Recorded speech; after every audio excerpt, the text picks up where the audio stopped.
নমস্কার, আপনারা সবাই কেমন আছেন? আশা করছি ভালো আছেন। আজকে একটা নতুন ভিডিওতে আপনাদের অনেক শুভেচ্ছা আর ভালোবাসা রইল। সকালবেলা ঘুম থেকে উঠে সবাইকে গুড মর্নিং। আর আমার যে নিত্য কাজ সেগুলো তো করতেই হবে। হাজব্যান্ড খেয়ে অফিসে যাবে, তা আমি কি করছি আগে সেগুলো গুছিয়ে নিচ্ছি। আর রান্নাঘরটা তো আমার সেই ঠিকঠাক সেরকমভাবে না, কোনো রকম কাজ চলে যাবার মতন আর কি। তা আমি এইভাবে গুছিয়ে আস্তে আস্তে রান্না করি। আর যেগুলো অগোছালো থাকে রান্না করার সঙ্গে সঙ্গে আমি সেগুলো গুছিয়ে নিই। তা আপনাদের নতুন বছরে সবার অনেক শুভেচ্ছা আর ভালোবাসা রইল। আপনাদের আগামী বছরের জন্য যেটুকু না হওয়া থাকে সেটুকুও যাতে আপনাদের হয়ে যায়। আপনাদের আশপাশে পরিজন সবাই যেন ভালো থাকে এটাই বলবো। কারণ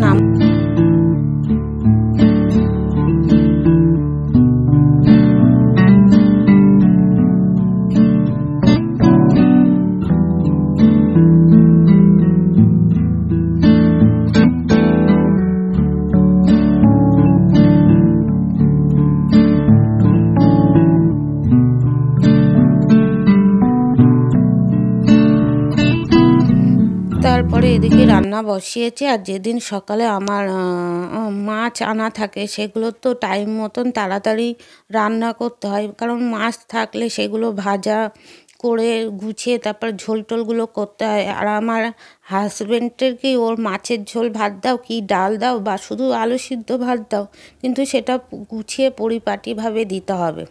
মানে তোমার সময় নেই তুমি করো না, ঠিক আছে, কিন্তু যেটুকু করবে সেটুকু ঠিকঠাক করেই ওকে দিতে হবে। তা সেই জন্য আমি সেই কাজটা আগে করে নেব, কারণ রান্নাটা আবার সময় মতো না হলে ও তো খেয়ে যাবে না। তা সেই জন্য আমি রান্নাটা করব।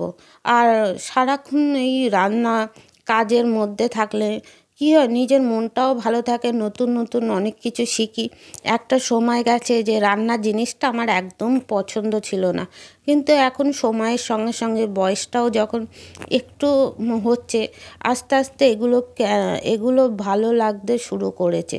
কারণ আমার মতন অনেকেই আছে প্রথম দিকে হয়তো অনেক কিছুই ভালো লাগে না, কিন্তু সময়ের সঙ্গে সঙ্গে সেগুলো আমাকে দায়িত্বর সঙ্গে সেগুলো ইচ্ছাতেও পরিণত হয়ে যায় আর কি।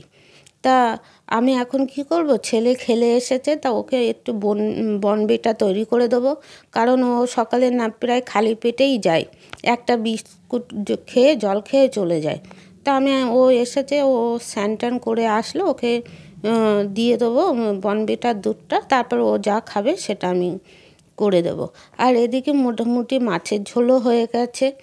আর রান্না করতে করতে না আমি কী করি, যে বাসনগুলো থাকে সেগুলোও আস্তে আস্তে আমি মেজে নিই। কারণ অনেকগুলো বাসন পড়ে যায়, তারপর অনেকগুলো দুটো তিনটে তো কড়াই এমনিই হয়, কারণ তাড়াতাড়ির জন্য আমি যেটা মানে তাড়াতাড়ি হবে সেটাই করার চেষ্টা করি। তা আমি সেটাও করছি, এর সঙ্গে সঙ্গে বাসনগুলো মেজে নিই। তারপর হাতের সামনে যে কাজগুলো রান্নাঘরে থাকে সেগুলোও করে নিতে চেষ্টা করি, কারণ সব কিছু সময়ের মধ্যে না করলে আমার একদমই হবে না।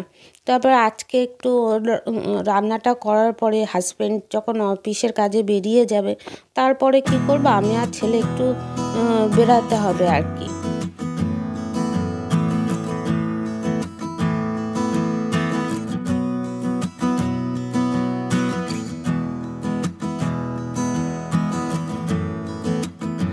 তারপরে হাজব্যান্ড আজকে দুধ একটু বেশি নিয়ে এসেছিলো। আর আমার ঘরে না সবসময় গোবিন্দভোগের চালটা থাকে। তা আমার যখন দুধ বেশি হয় তখন আমি কী করি, একটু পায়েস করে রেখে দিই। কারণ আমার হাজব্যান্ড একটু মিষ্টি জিনিস খেতে ভালোবাসে, ওকে যদি একটু মিষ্টি জিনিস দেওয়া হয় ও খেতে মানে খুব খেতে দিলে খুব ভালো হয় আর কি। তা আমি যখন দুধটা বেশি আছে তা আমি চালটা ধুয়ে একটু ঘি মাখিয়ে তারপর আমি কী করব, পায়েসটা করে নেব। আর ঘরে কাজু বাদাম ছিল সেটাই দিয়েছি আর কি। তা মোটামুটি পায়েস হয়ে গেছে। হয়ে যাওয়ার পরে আমি আর ছেলে একটু আমাদের যে কাজটা ছিল সেই কাজের জন্য আমরা দুজনে একটু বেরিয়েছি আর কি। আর এটা আমাদের আশপাশেরই জায়গা, সবসময় তো ঘরের কাজই দেখায়। তা ভাবছি যারা কাছে থাকেন তারা তো জানেন, আর যারা আমার অনেক দূরে থাকে তাদের জন্যই এই ভিডিওটা করা আর কি।